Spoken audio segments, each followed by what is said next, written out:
Right now, millions of people are taping their mouths shut, wearing nose strips to bed, and drinking magnesium mocktails, all in the name of something called sleepmaxxing. Some of these habits are genuinely useful. Others could be doing more harm than good.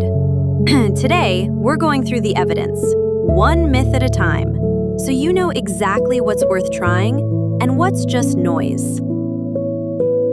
Sleepmaxxing is a term that exploded across TikTok and YouTube Shorts over the past 2 years. At its core, it just means trying deliberately to optimize your sleep through gadgets, supplements, routines, and trackers. That instinct isn't bad. Treating sleep as seriously as diet or exercise is actually a healthy shift. The problem isn't the goal. It's that a lot of the specific tactics going viral aren't backed by strong evidence, and a few of them can quietly work against you. Let's start with the most talked about one, taping your mouth shut before bed. The idea is that it forces nasal breathing, which is generally healthier during sleep. Nasal breathing filters and humidifies air and is linked to better sleep quality than mouth breathing. But here's the catch. For people with underlying issues like nasal congestion or undiagnosed sleep apnea, forcing the mouth shut can be genuinely risky. It can restrict airflow when you need it most. A 2025 systematic review looked at over 200 patients across 10 studies and found only 2 showing meaningful improvement, mostly in mild cases. The researchers specifically warned of a serious risk of harm, including asphyxiation, for anyone doing this indiscriminately, especially with any nasal obstruction.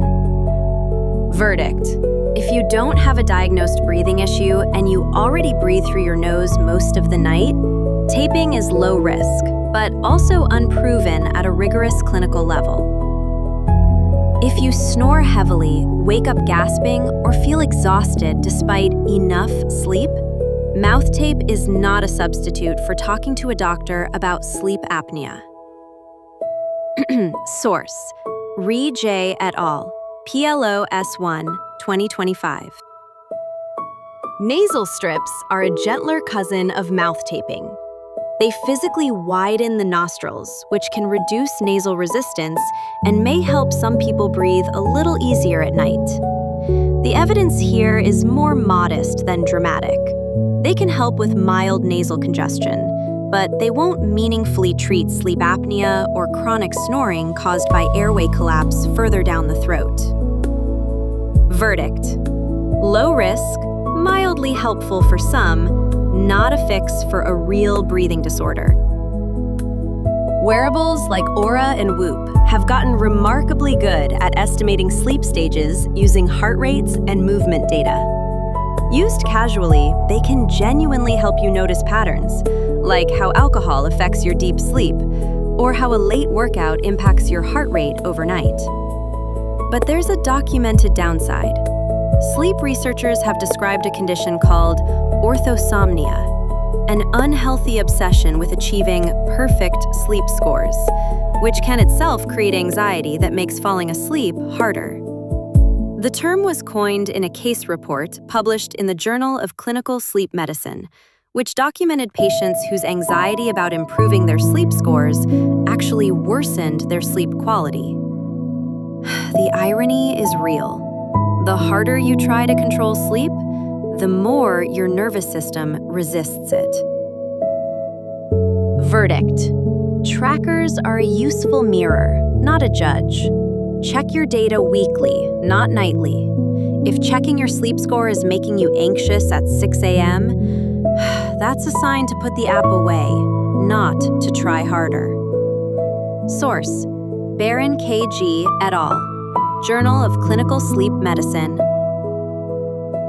This one's everywhere.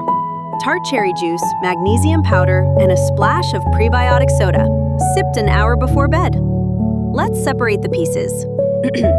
Magnesium. A systematic review and meta-analysis of oral magnesium for insomnia in older adults found sleep onset latency was reduced by about 17 minutes compared to placebo. though the review noted the evidence quality was low based on only 3 small trials. A broader 2024 systematic review found 5 out of 8 sleep-related studies reported improvements, though results were mixed. Magnesium glycinate in particular is well absorbed and gentle on the stomach compared to other forms. Tart cherry. A placebo-controlled study found tart cherry juice significantly increased melatonin levels, along with modest but statistically significant increases in total sleep time and sleep efficiency, though the effect size is generally small, not dramatic. The prebiotic soda. Mostly along for the ride. Pleasant, but not doing much for sleep specifically. Verdict. This mocktail is a low-risk, plausible evening ritual. The ritual itself may matter as much as the ingredients. If you have kidney issues, talk to a doctor before adding magnesium supplements, since your kidneys clear excess magnesium. Sources: Ma and Petre, BMC Complement Med Ther, 2021. Curious, 2024. Howitson et al., Ur J. Nutrin, 2012. Cold plunges and ice baths are having a moment for morning energy, but some influencers now suggest doing them at night to reset the nervous system before sleep. Here's the science problem. Cold exposure spikes cortisol and adrenaline, the opposite of what you want before bed. Your body needs its core temperature to drop to initiate sleep, but a cold shock to the skin can actually stimulate alertness first. There's no strong evidence supporting nighttime cold plunges for sleep. Verdict? Save the cold plunge for the morning. At night, a warm bath or shower is the one with real evidence behind it. It causes blood vessels near the skin to dilate, which, paradoxically, helps core body temperature drop faster afterward, supporting sleep onset. So if half of what's viral is unproven or overhyped, what does the actual evidence support? A few unglamorous basics backed by decades of sleep research. 1. Consistent wake time, even on weekends. This is the single strongest lever for regulating your circadian rhythm. 2. Morning light exposure. 10 minutes of natural light shortly after waking helps anchor your internal clock. 3. A wind-down routine. Dim lights, lower stimulation, same sequence nightly. 4.